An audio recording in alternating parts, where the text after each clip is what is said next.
इस कहानी को लास्ट तक ज़रूर सुनना, क्योंकि आखिरी में कुछ ऐसा है जिसे सुनकर आपका खून डर से सूख जाएगा। कई साल पहले उत्तर प्रदेश राज्य में पुलिस के सामने एक बहुत ही भयानक और रहस्यमयी केस आया। कुछ दिनों से शहर में एक नए नवेले शादीशुदा आदमियों की बड़ी बेरहमी से मौत होती जा रही थी। उस समय जिन 6 आदमियों की शादी हुई थी, उन सभी की स्वागरात के समय मौत हो गई। पुलिस को करीबन रात के 1 बजे फ़ोन आता और फ़ोन हमेशा मरे हुए आदमी की पत्नी करती थी। जब पुलिस वहां पहुंचती थी तो वो देखती थी कि पत्नी के दोनों हाथ खून से सने हुए होते थे और उसके हाथ के नाखून उखड़े हुए, लेकिन किसी भी पत्नी को कुछ याद नहीं रहता था। उस शहर में एक अफवाह ऐसी चल रही थी कि कोई उन आदमियों का सीना फाड़कर उनका दिल निकाल कर ले जाता है। राजीव और अनिल नाम के 2 पुलिस ऑफिसर इस केस को इन्वेस्टिगेट कर रहे थे। जब उन दोनों ने अपनी जांच की तो अनिल को ये लग रहा था कि ये काम किसी इंसान का नहीं हो सकता। किसी के दिल को उसके सीने से इतनी बेरहमी से फाड़ कर निकालने के लिए बहुत ताकत की ज़रूरत होती है।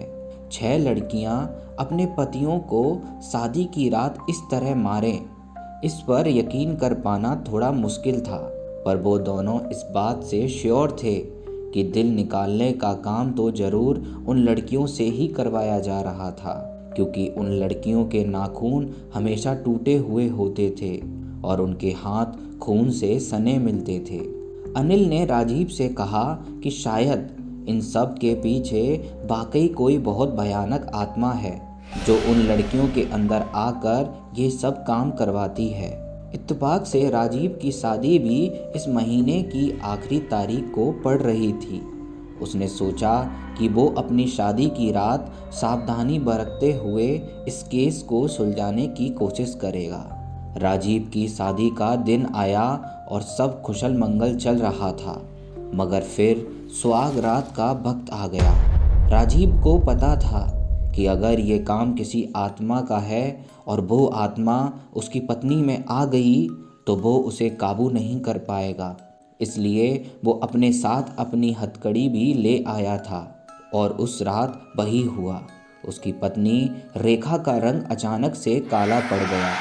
उसने राजीव का गला पकड़ा और उसे हवा में उठा लिया। राजीव ने मौका देखा और उसने तुरंत रेखा के हाथ में हथकड़ी पहनाई और उसे बेड से बांध दिया। रेखा ने जब खुद को बेड से बंधा हुआ पाया तो वो गुस्से से पागल हो उठी। वो ज़ोर ज़ोर से अपना हाथ खींचने लगी, जिससे पूरा बेड हिलने लगा। उसने हथकड़ी तोड़ दी और वो फिर से राजीव को मारने के लिए आगे बढ़ी। लेकिन तभी अनिल 2 पुलिस वालों के साथ राजीव के कमरे में आ गया और उन्होंने रेखा को पकड़ लिया। बड़ी ही मुश्किल से उन्होंने एक लोहे की चेन से उसे एक कुर्सी पर बांध दिया। रेखा अब हिल भी नहीं पा रही थी। राजीव ने रेखा के अंदर छुपी चुड़ैल से पूछा, बताओ तुम हम सब लोगों को क्यों मार रही हो? उस चुड़ैल ने अपनी बड़ी बड़ी लाल आंखें दिखाईं और बड़ी भयानक आवाज में कहा, मुझे मेरी शादी की रात मेरे पति ने मार दिया था।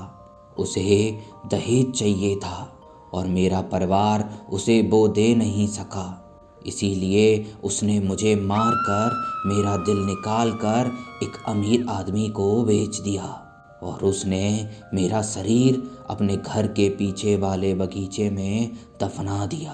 जब तक उसे सज़ा नहीं मिलती और मेरा अंतिम संस्कार नहीं होता, तब तक मेरी आत्मा को शांति नहीं मिलेगी और तब तक मैं किसी भी आदमी को उसकी सुहागरात नहीं मनाने दूंगी और मैं सबको मार दूंगी।